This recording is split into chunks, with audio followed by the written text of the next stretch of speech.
भरत जी महाराज का चरित्र बड़ा विशाल है, बड़ा गंभीर है, बड़ा गहन है। आपसे मुझे एक बात कहनी है, मैं कथावाचक नहीं हूँ। कथावाचक जो होते हैं वो तो सिर्फ इतना करते हैं, वहाँ पे जो हुआ वहीं सुना दिया। उससे अब हमारे परिवार से टच ये बात कैसी होगी, इससे लेना देना नहीं होता। मैं तुम में से निकला हुआ एक इंसान हूँ और ये कथा तुम्हारे काम कैसे आ सकती है उसका प्रयास करता हूँ। और इसमें ये बातें मैं उन आयोजनों में नहीं कह सकता, कर सकता हैं जिनमें एक आ रहे हैं, एक जा रहे हैं, एक आ रहे हैं, एक जा रहे हैं, स्वागत चल रहा है, सम्मान चल रहा है, तब ये कथा हो सकती है क्या? इसलिए मेरी ढपली मेरा राग है, मेरी अपनी ढपली अपना राग है। इसलिए इस राग में शामिल हो पाना हर एक के बस की बात नहीं है। भरत जी महाराज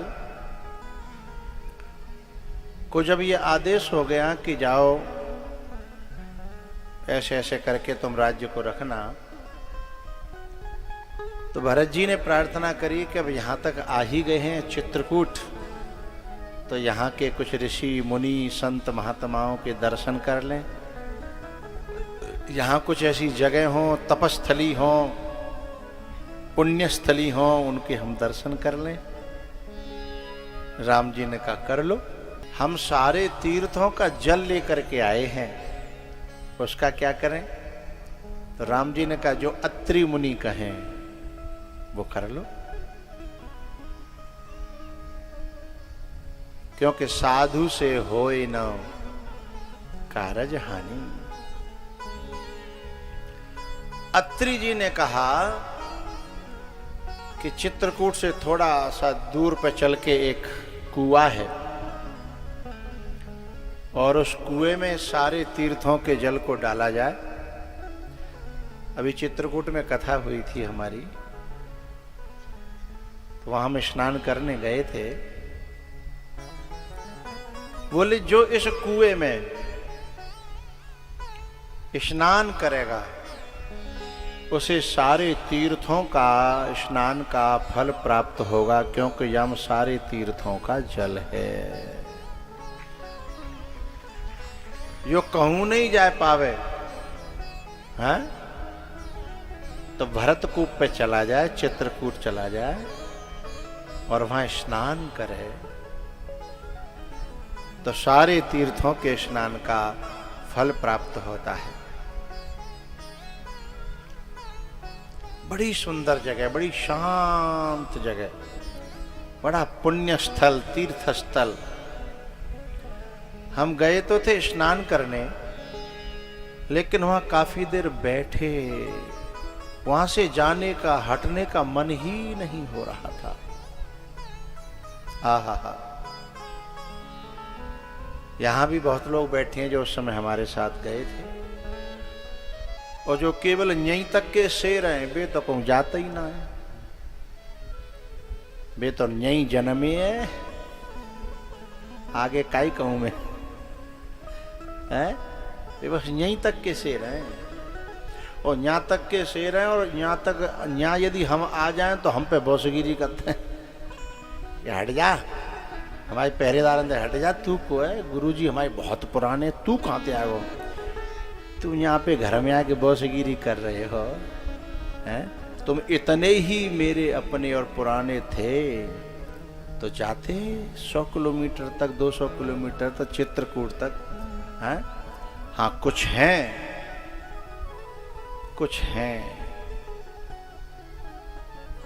जो आज से 20 साल पहले भी साथ थे और आज 20 साल के बाद में भी साथ हैं।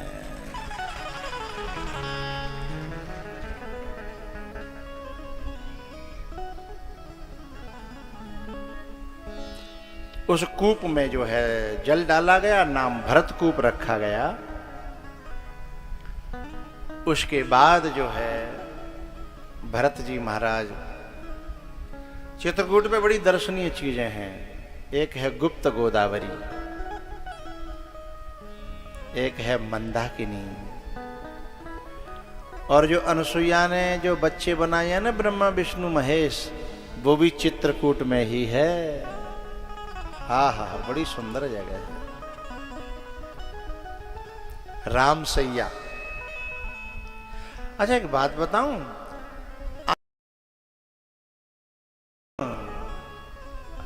अकेले जाना अलग बात है और किसी संत के साथ जाना अलग बात है, और गुरु के साथ जाना सबसे अलग बात है। क्योंकि नगर दिखाई तुरंत ले आवे, नगर दिखाई तुरंत ले आवे,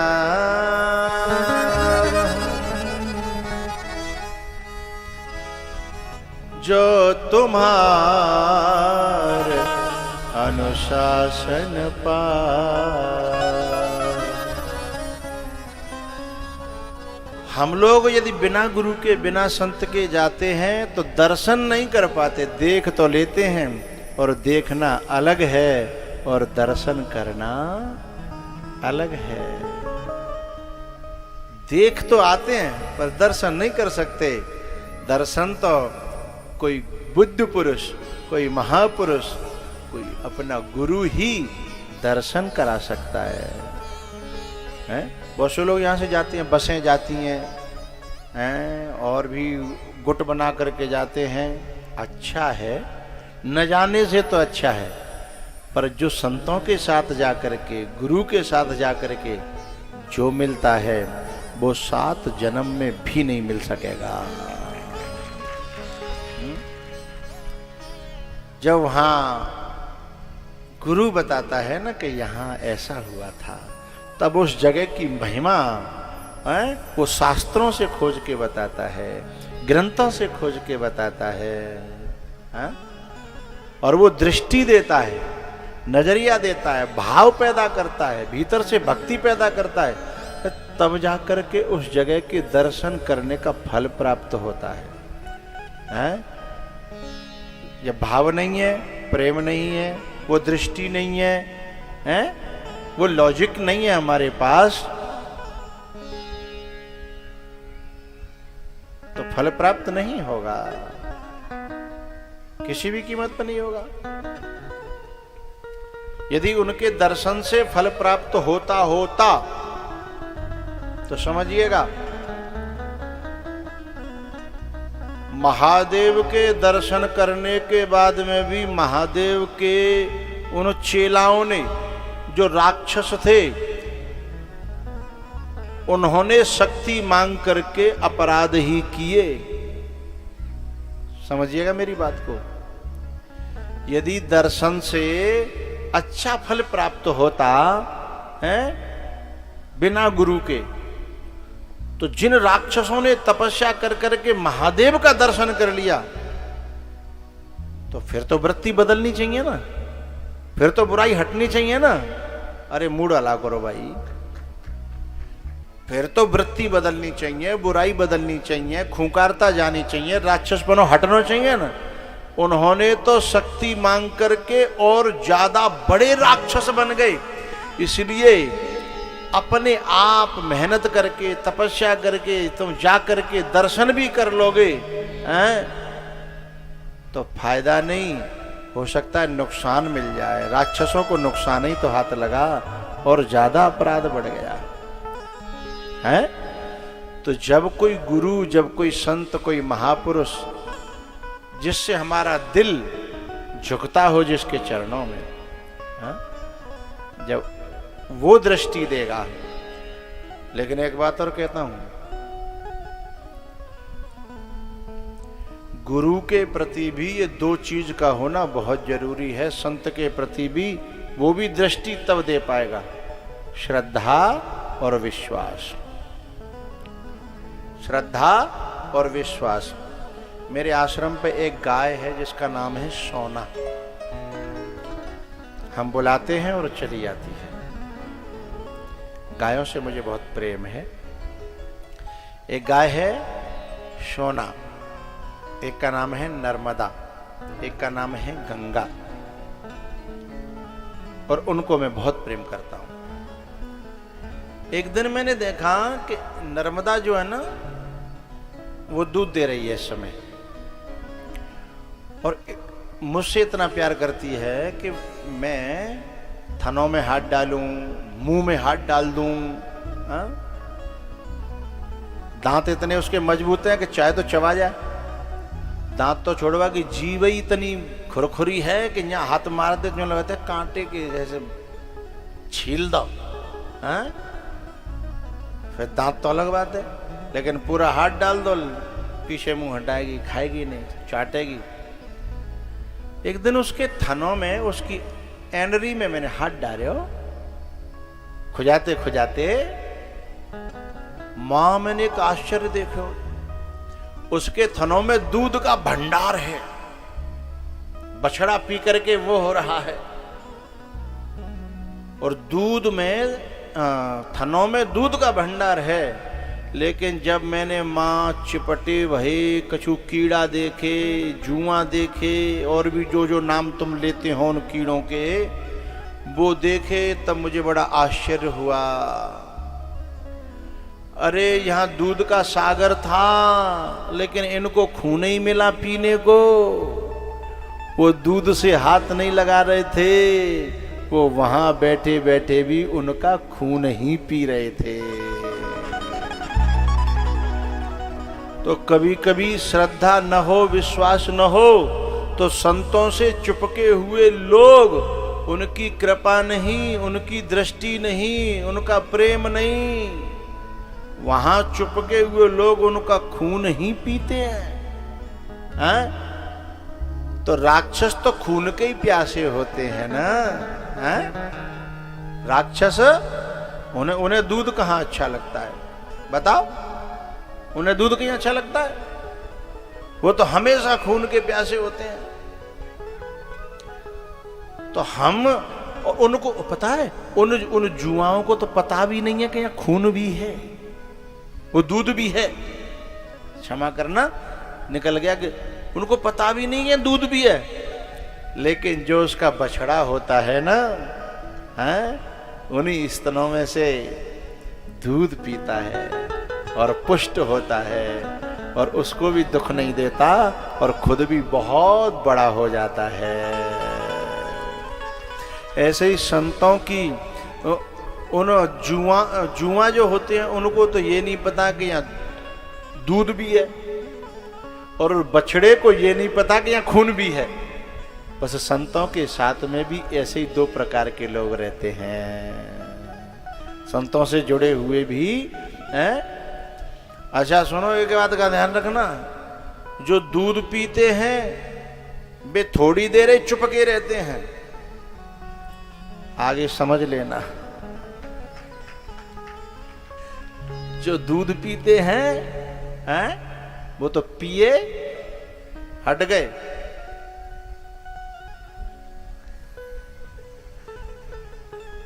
कितने समझदार हैं आप लोग। आपकी हंसियां बता रही हैं कि आपके दिल में बात पहुंच चुकी है,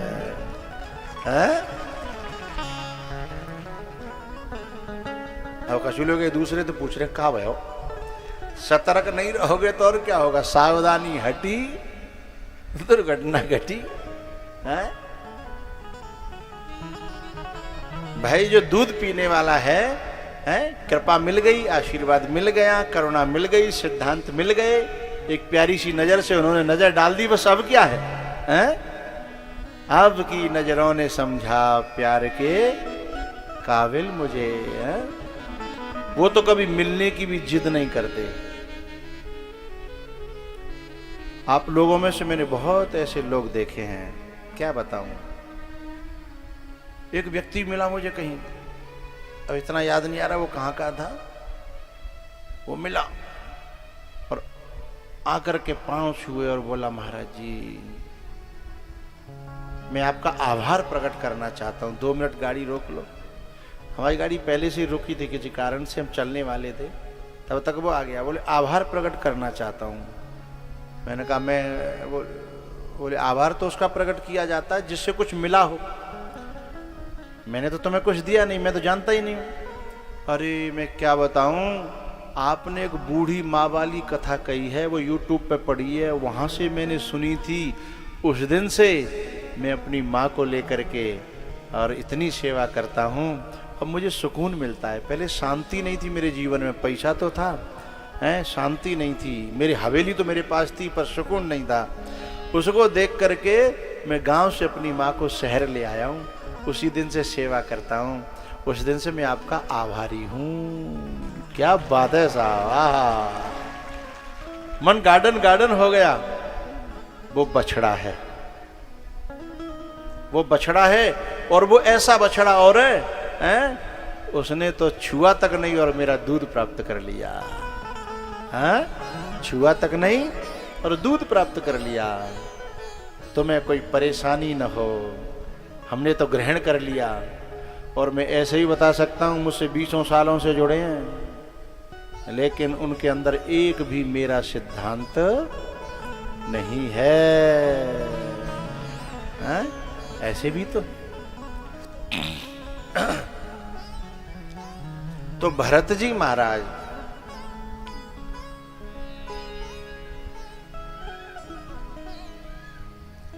सब तीर्थों का जल उसमें डाल करके, चित्रकूट की बात चली थी, मैंने इसलिए बताई थी ये बातें कि जब तीर्थ में कभी जाइएगा तो कोशिश करिएगा कि जब अपने गुरु की वहाँ कथा चल रही हो, अपना गुरु वहाँ गया हो, उन पर भी उन्हें भी परेशान नहीं करना। अब हमें कथा सुन के गुरु जी ने, उनने महाराज जी ने कही थी कि गुरु जी ने संग लेकर तुम चलो, चाहे मर रहे हो चाहे ना, सहज सहज कोई बात बने।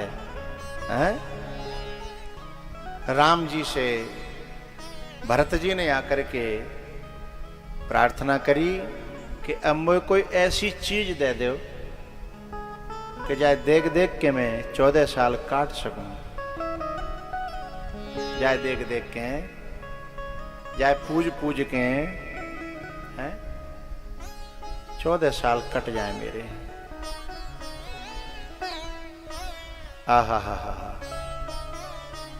राम जी ने वो खड़ाऊं में पांव डाले जिनको भरत ही लेकर के आए थे।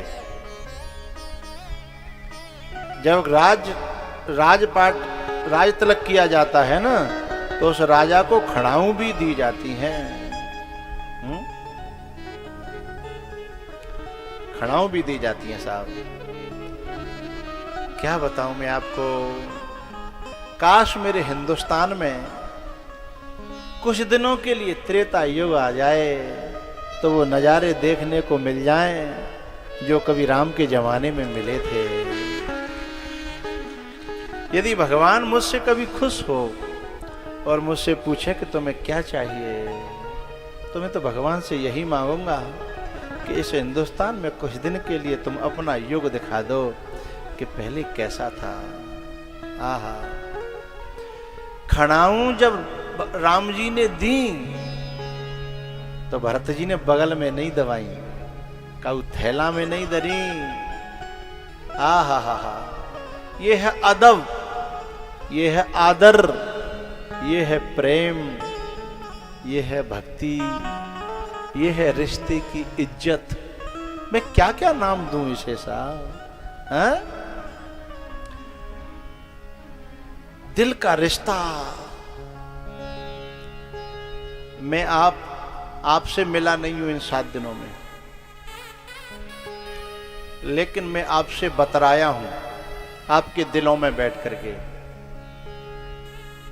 आप कितना भी छुपाइएगा, कल जब मैं चला जाऊंगा आपको मेरी याद जरूर आएगी। फिर आप मोबाइल पे मुझे खोजोगे, बड़े बूढ़े कहेंगे अपने बच्चों से बेटा नेक लगाइयो, बड़ी बूढ़ी कहेंगी अपनी बहुओं से बेटा नेक लगा दियो।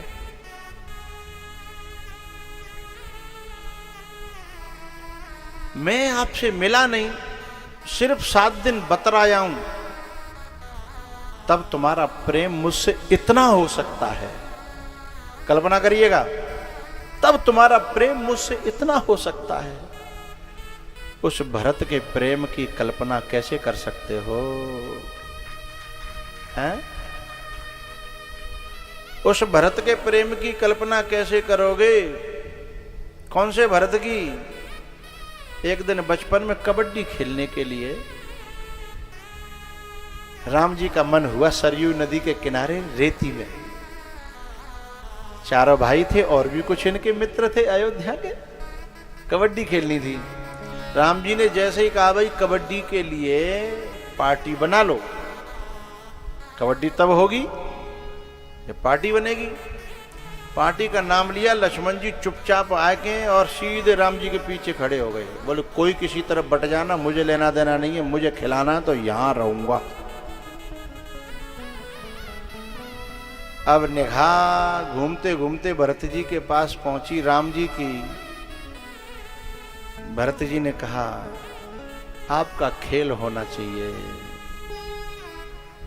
आपका खेल होना चाहिए, आपके खेल का खिलौना बनना चाहता हूं। चाहे मुझे सामने रखो, चाहे मुझे पीठ के पीछे रखो, मेरा अपना कुछ भी नहीं है। ऐसा प्रेमी जब दूर हुआ होगा। आहा,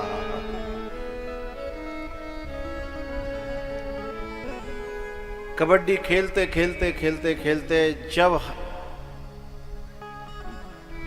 खेल पूर्ण होने को आया, सो राम जी ने ऐसे पॉइंट दिए, दे धड़ाधड़ दे धड़ाधड़ दे धड़ाधड़, सोई भरत की जीत हो गई। और इस बात को लक्ष्मण जी समझ रहे थे। लक्ष्मण जी बोले ये आपने क्या किया? भरत को जिता दिया। राम जी ने कैसी बात कही, अपनों का दिल जीतना हो तो खेल में हारना होता है।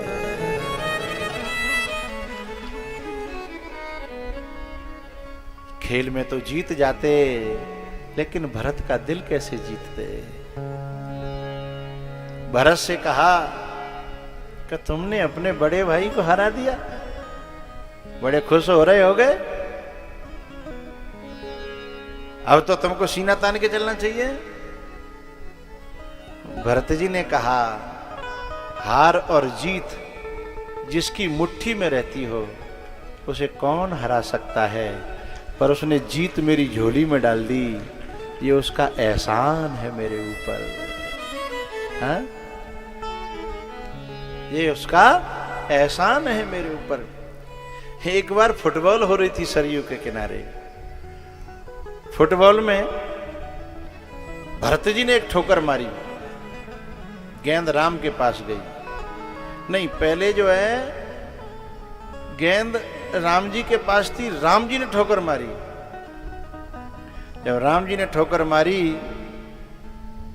तो भरत के पास गेंद आई, और जैसे भरत जी ने जो और जोर से ठोकर मारी, जब राम जी के पास पहुंची फिर राम जी ने ठोकर नहीं मारी, भरत जीत गए। खेलने वालों को खेल दिखाई दे रहा था, अध्यात्म लोगों को कुछ और दिखाई दे रहा था। राम जी से पूछा कि आपने गेंद में ठोकर मार दी पहली बार में, और दूसरी बार में आप मार सकते थे ठोकर, लेकिन मारी नहीं, कारण बता सकते? बोले हाँ। बोले पहली बार मैंने गेंद को ठोकर मारी क्योंकि गेंद निगुरी थी, बिना किसी गुरु की सपोर्ट के, बिना किसी भक्त के सपोर्ट के सीधे सीधे मेरी शरण में आना चाहती थी, जबकि मेरे यहाँ उनका कोई स्थान नहीं है, जो किसी के सहारे से नहीं आते हैं। बोले फिर दोबारा क्या हुआ? बोले दोबारा ये हुआ कि वो गेंद मेरे भक्त की, भरत की ठोकर खा करके और उसके चरणों का स्पर्श करके और उसके चरणों का इशारा पा करके वो मेरे पास में आई थी। और ऐसे व्यक्ति को, चाहे वो गेंद हो चाहे इंसान, फिर उसको मैं कैसे ठुकराता। पूछने वालों ने भरत जी से पूछा, बोले तुमने जो है राम जी की तरफ जब गेंद आई तो जीतने के लिए इतनी जोर की ठोकर मारी, राम जी से भी ज्यादा।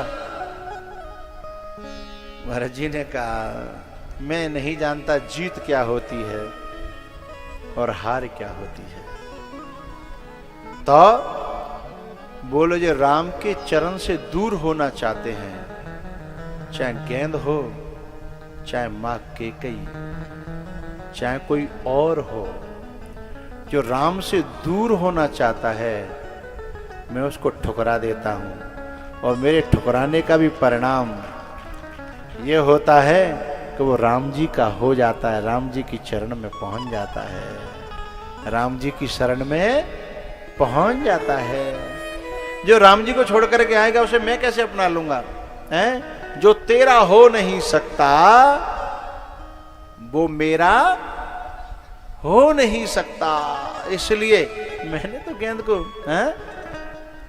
इसलिए आज वो भरत विदा हो रहे हैं जो ये जानते हैं कि हारे हो खेल चिता वहीं मोही,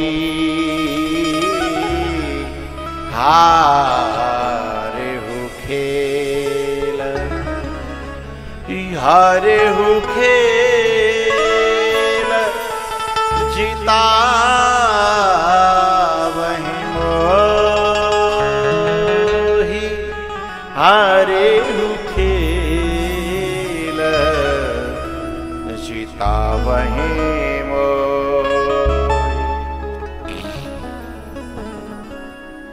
गुरु को जब शिष्य हराता है ना तो गुरु दुखी नहीं होता, गुरु खुश होता है।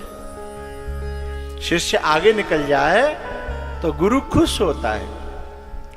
बाप से बेटा आगे निकल जाए, संसार में कुछ गिने चुने रिश्ते हैं जो हमें आगे बढ़ता हुआ देख करके खुश होते हैं, बाकी संसार कहां खुश होता है साहब, हैं? कुछ गिने चुने रिश्ते बता रहा हूं मैं आपको। पहला है गुरु, अपने शिष्य को जब बढ़ते हुए देखता है तो खुशी का ठिकाना नहीं होता। दूसरा होता है बाप, जब बेटा बढ़ता है, चाहे पहलवानी कर रहे हैं, अखाड़े में पहलवानी सिखा रहे हो, हैं? और जिस दिन बाप पटक देता है ना, वो बेटा पटक देता है ना बाप को, तब खड़े होकर के उसे गले से लगाता है, बोले आज कुछ अच्छा लगा, हैं? आज कुछ अच्छा लगा। तीसरी है मां, जो अपने से भी आगे अपने बेटे को बढ़ता हुआ देखती है तो बड़ी खुश होती है, बड़ी खुश होती है। ये तीन के बाद गुरु, माता और पिता, तीन के बाद यदि किसी का नंबर आएगा तो वो बड़ा भाई है, बड़ा भाई है, हैं? जो अपने से आगे लेकिन भाई अदब वाला हो तो खुशी होती है, और उसको लगेगा जो विनाश करेगा, जो राक्षस बनेगा, जो दुनिया में झंझट पैदा करेगा तो खुशी नहीं होती। लेकिन सचमुच में भाई हो, अदब वाला, प्रेम वाला, तो बड़े भाई को चौथे नंबर पर खुशी होती है कि आज मेरा भाई बहुत आगे निकल गया। बहुत खुशी होती। चौथे नंबर पर उसी का नंबर है। जो भाई को हरा करके खुश होना चाहता है, वो चाहे कुछ भी हो भाई नहीं हो सकता। जो भाई को जिता करके खुश होता है भीतर से, हैं, वह भाई होता है। तो हारे हु खेल जिता वहीं मोही, हारे हु खेल जिता वहीं मोही। आज वो भरत बिछुड़ रहा है। इधर से तो बड़ी खुशी से गए थे सब लोग, अयोध्यावासी भी, और भरत जी को भी लगन थी, हैं, काहे की राम मिलेंगे, राम मिलेंगे, राम मिलेंगे, राम मिलेंगे, हैं। हमें नहीं पता उनको कितनी खुशी हुई होगी और कितना दुख हुआ होगा बिछुड़ते समय, कल्पना नहीं की जा सकती, वाणी उसका वर्णन नहीं कर सकती। एक छोटी सी कल्पना कर सकते हैं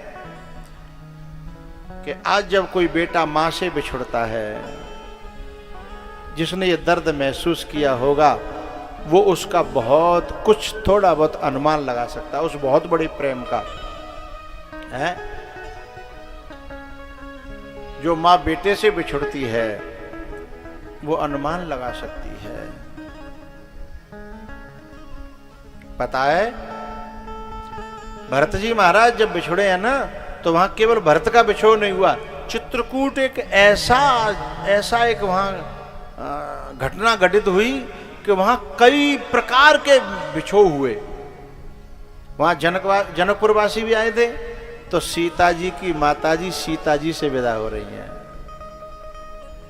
तीनों कौशल्या, सुमित्रा, केकई, ये तीनों अपने अपने बच्चों राम से, सीता जी से, लक्ष्मण जी से जुदा हो रहे हैं, अलग हो रहे हैं। जो अयोध्यावासी भगवान के भक्त हैं वो उनसे विदा हो रहे हैं। शीश पे खड़ाऊं और अखियों में पानी,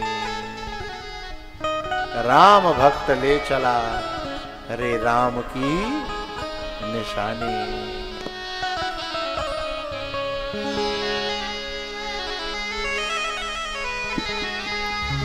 शीश पे खड़ा हूँ अखियों में पानी, शीश पे खड़ा हूँ और अखियों में पानी, राम भक्त ले चला रे राम की निशानी।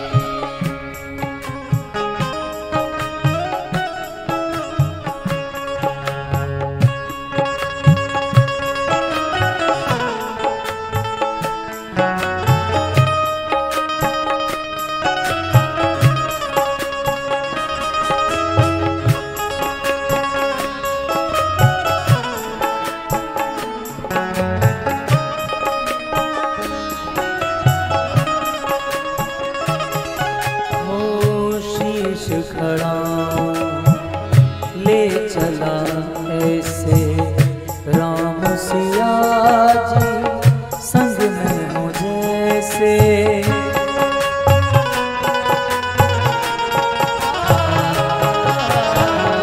शीश खड़ा ले चला ऐसे राम सिया जी संग में हो जैसे। चरणों की छाँव में रहेगी राजधानी, चरणों में इनके रहेगी राजधानी। राम भक्त ले चला रे राम की निशानी, राम भक्त ले चला रे राम की निशानी। शीश पे खड़ा अखियों में पानी, शीश पे खड़ा अखियों में पानी, राम भक्त ले चला रे राम की निशानी। राम भक्त ले चला रे राम की निशानी।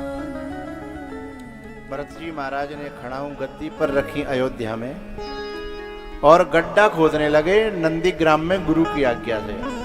लोगों ने पूछा ये क्या कर रहे हो? तब भरत जी महाराज कहते हैं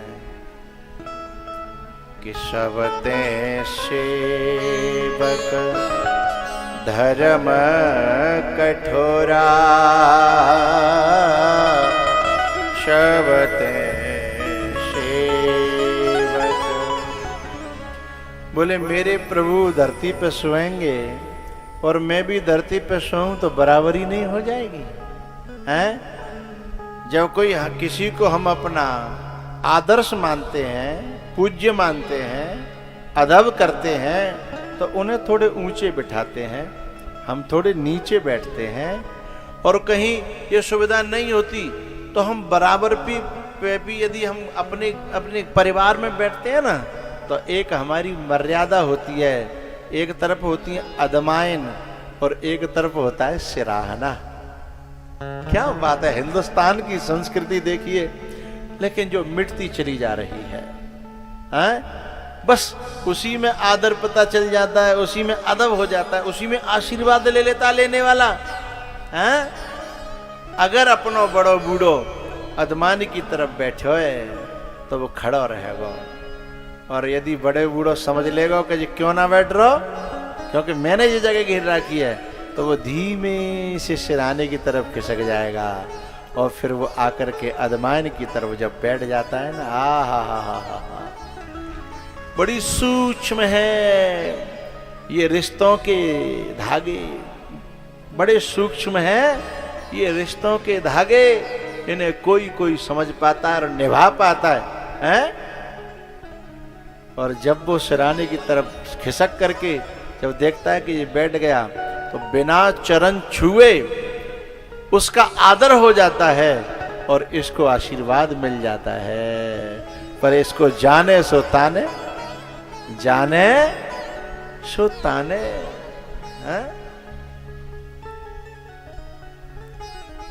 क्या बताएं मैं आपको। राम कथा बड़ी विचित्र है, बड़ी गहरी है, इसमें डुबकी लगाई जाए मैंने तो 7 दिना में समेटी है।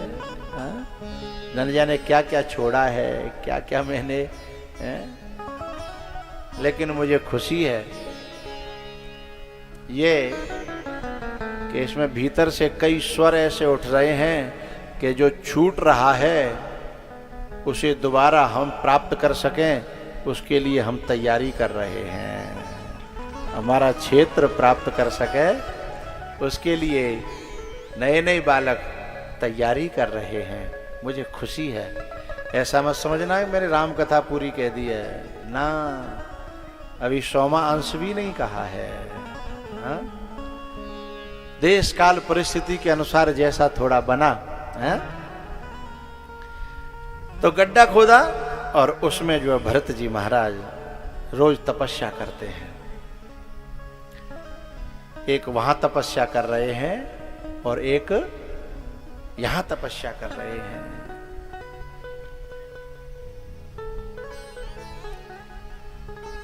एक बात बतानी है, वैसे तो मुझे आगे बढ़ना था, पर एक बात जरूर बताना जरूरी है।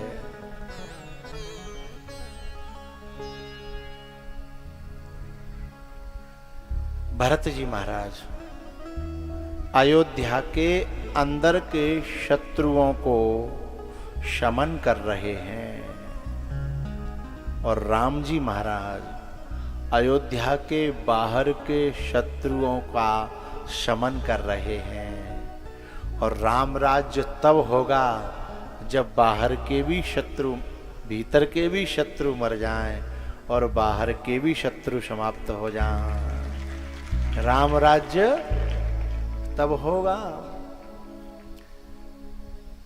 इसलिए दोनों भाई एक ही काम कर रहे हैं, एक अंदर रह करके और एक बाहर रह करके।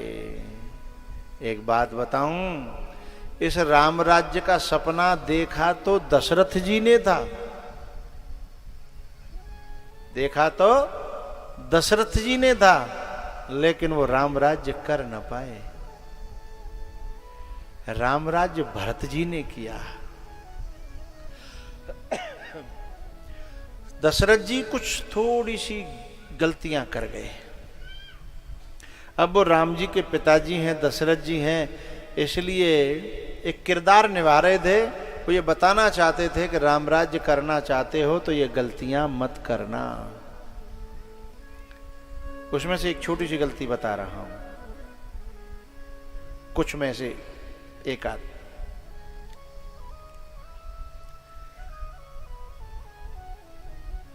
जिस समय वो गुरु जी के पास गए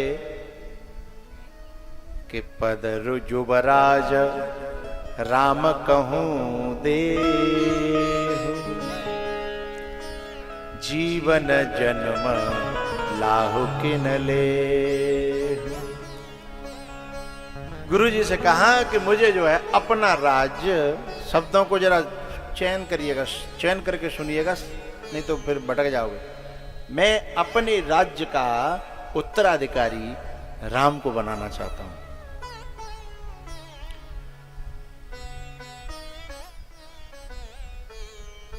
गलती यही हो गई।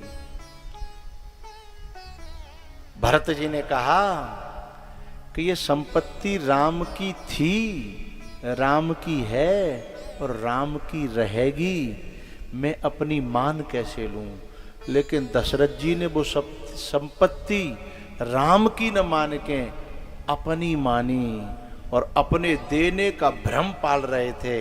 यदि वो कहते कि त्वदीय वस्तु गोविंदा तुभ्यमेव समर्पये, तेरा तुझको अर्पण क्या लागे मेरा, तो रामराज्य उसी समय हो जाता।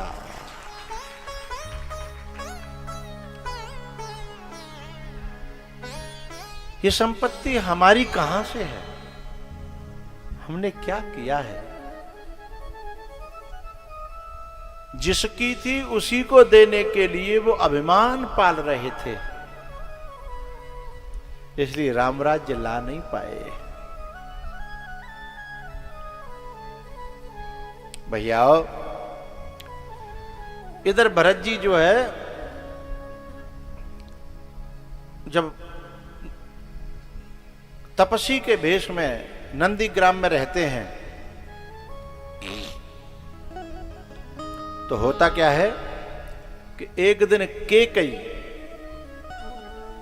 अपने दूतों से कहती है कि मुझे भरत के पास ले चलो।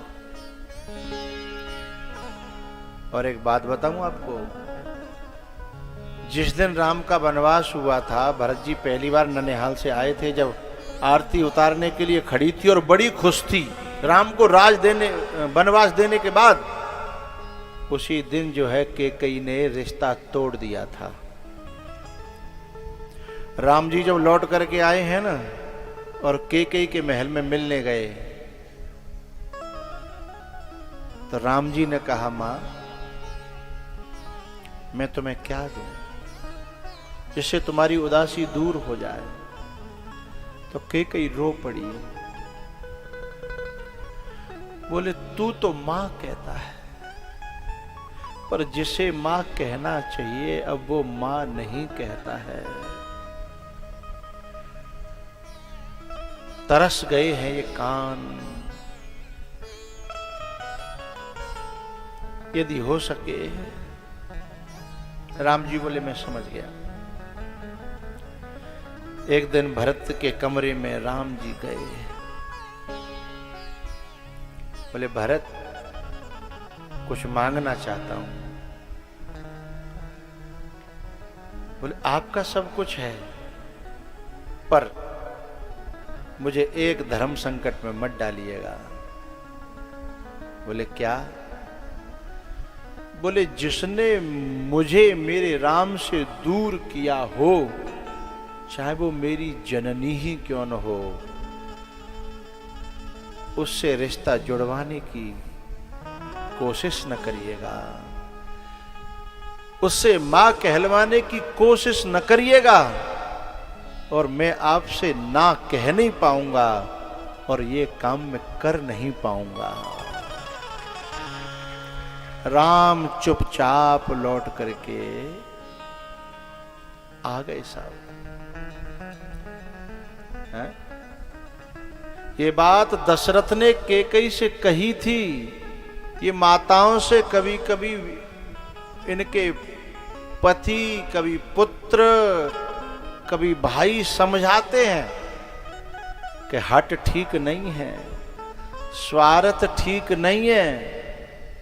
ये स्वार्थ और ये हट, ये सेल्फिश व्यक्ति को कलंकी कर देती है। और पता है कपड़े पे लगा हुआ दाग तो छूट जाता है, हाँ?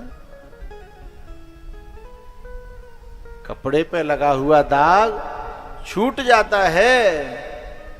दशरथ जी ने कहा था कि तू तरस जाएगी, तू तरस जाएगी। मेरी बात मान ले, अभी वक्त बाकी है, अभी वक्त है, फिर ये वक्त लौट करके नहीं आएगा।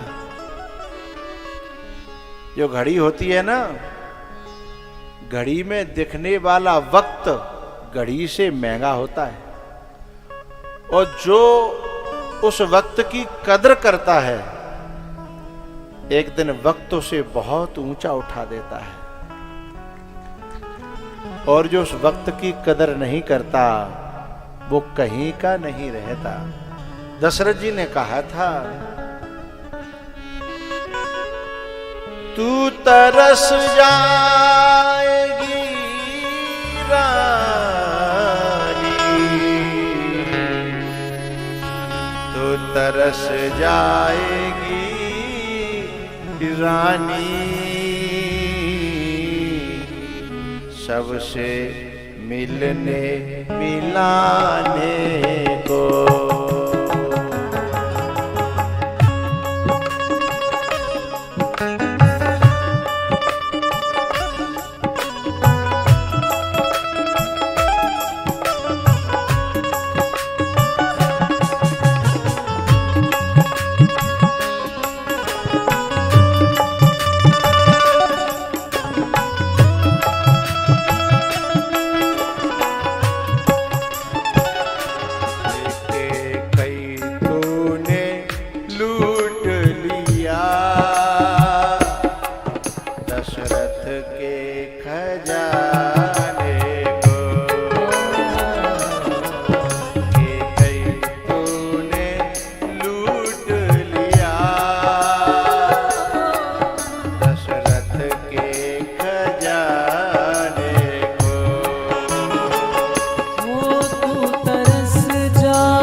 जाना है धन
तरस जाएगी रानी, तू तरस जाएगी रानी, सबसे मिलने मिलाने को। तू तरस जाएगी रानी, सबसे मिलने मिलाने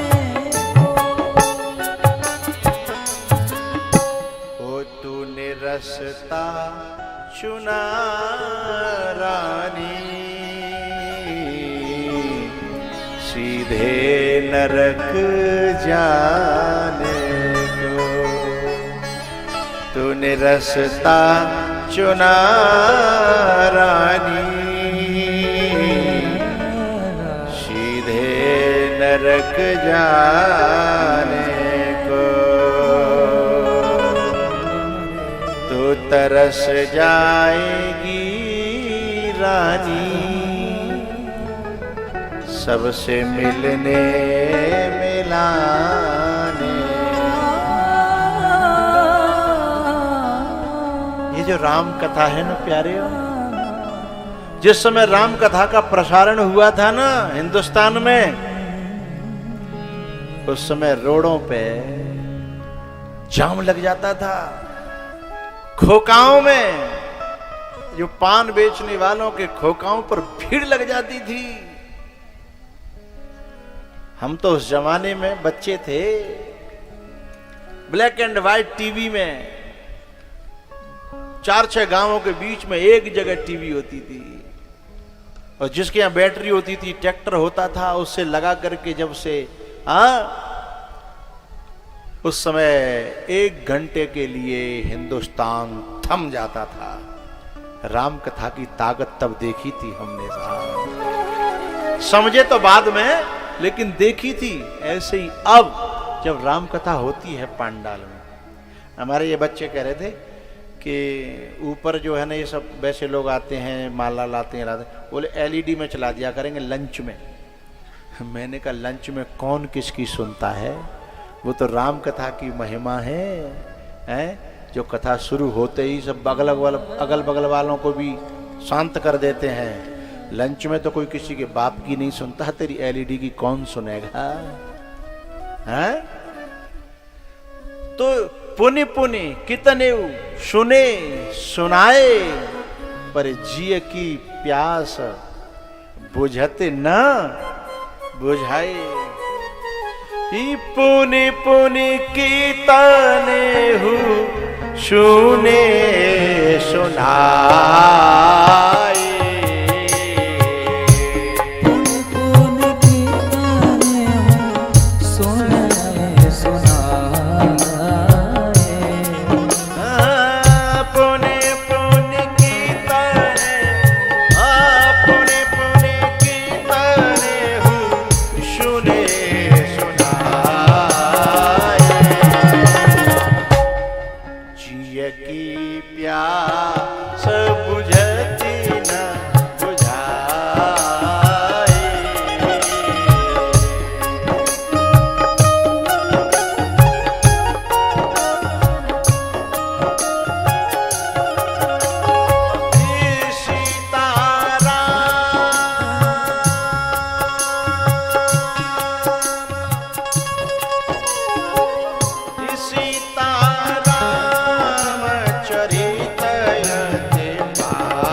बात बताऊं, आज कथा को मुझे 3:45 बंद करना था,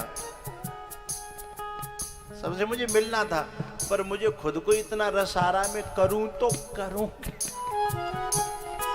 वो इसलिए आ रहा है, मैं क्या बताऊं, कुछ बता नहीं सकता। ऐसे ऐसे फक्कड़ अपने आश्रमों को छोड़ करके कथा में बैठे हैं, जिन्हें कथा की जरूरत नहीं है, जिनके हृदय में कथा भरी पड़ी है, मुझसे भी ज्यादा कथा भरी पड़ी है साहब। है ये संत महात्मा, ये अपने अपने आश्रमों को छोड़ करके आए हैं, फिर मेरा मन कैसे तृप्त हो जाए। है? जीवन मोक्त महामुनि जेऊ जीवन, एक तरफ बने नहीं, ये तख्ता बैठेगा इतनी संत नहीं है, नीचे और बैठे हैं पीछे हैं, इधर बने नहीं तो इधर जगह घेर ली, इधर इनका था नहीं लेकिन जगह घेर ली। लेकिन इन बच्चों का सौभाग्य जो कथा करा रहे हैं, और मेरा परम सौभाग्य कि आपने आश्रमों को छोड़ छोड़ के आप आते हैं। जीवन मोक्त महामुनि जेऊ हरि गुण सुनाहि, हरि गुण सुनाहि निरंतर देऊ,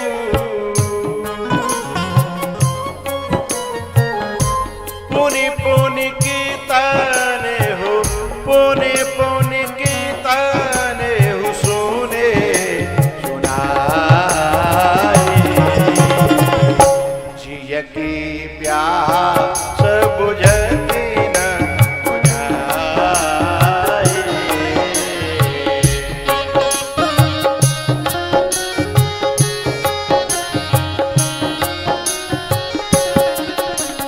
अभी लंच में ये कुछ ऊपर आते हैं ना लोग, उनमें से एक बालक मेरे कान में कह रहा था, गुरुजी मेरी बेटी आगरा में हॉस्पिटल में भर्ती है, लेकिन मेरा मन नहीं माना, मैं कथा को कैसे छोड़ूं, मेरा मन नहीं माना।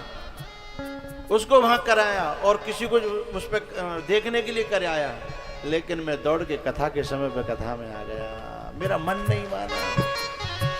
बैठा होगा वो बालक यहाँ। एक बालक मेरे कान में आके बोला, गुरुजी मैं चंबल के किनारे से आया हूं, चंबल के किनारे से, देखो ये बैठा है, बोले मैं चंबल के किनारे से आया हूं, मैं बहुत सुनता हूं आपको, आज मुझे तो पता लगा यहाँ पे तो मेरे को मौका मिल गया। माँ को लेके आया, अरे इसकी माँ खड़ी हो जाए कुर्सी पे, हा हा हा, जोरदार तालियों से ऐसे बेटे के लिए आशीर्वाद। वारे श्रवण कुमार, आशीर्वाद है, आशीर्वाद, धन्यवाद। माँ को लेकर के कथा सुनाने के लिए जो यहाँ लेके आया है, यहाँ के जो लोग अपने माँ बाप को नहीं ला पाए, उन्हें शर्म करनी चाहिए। शाबाश बेटा, बैठो।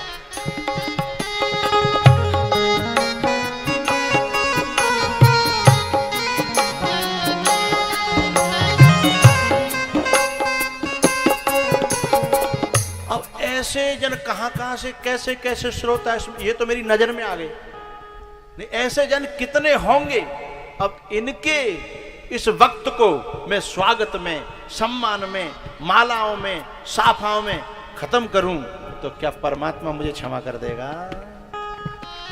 इसलिए मेरी मजबूरी है, मुझे स्वागत वाले अच्छे नहीं लगते, मुझे मालाओं वाले अच्छे, बुरी लग सकती है कुछ लोगों को, बुरी लगती है उस समय का, हमें तो दो तो लेके आए, तुम लेके क्यों आए, पहले पूछते तो सही। अरे आना है तो दिल लेके आओ, एक खाली श्रद्धा भरी झोली लेके आओ, उसमें कथा भर के ले जाओ। है? जीवन मोक्त महामुनि जेऊ हरि गुण सुनहि, निरंतर तेऊ हरि गुण सुनहि,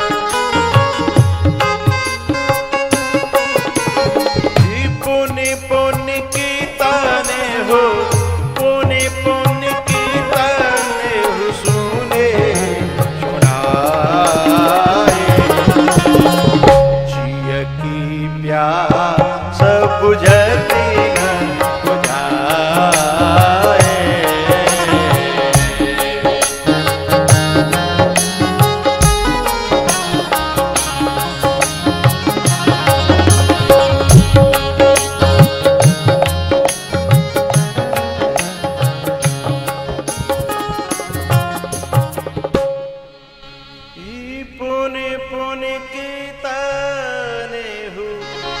शूने सुनाए जिय की प्यास बुझती न बुझाए जिय की प्यास बुझती न बुझाए।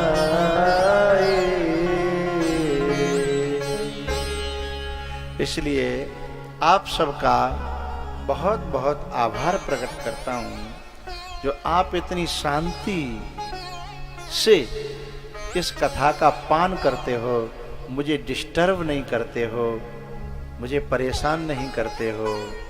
इसके लिए मैं आपको साधुवाद देता हूं, धन्यवाद देता हूं।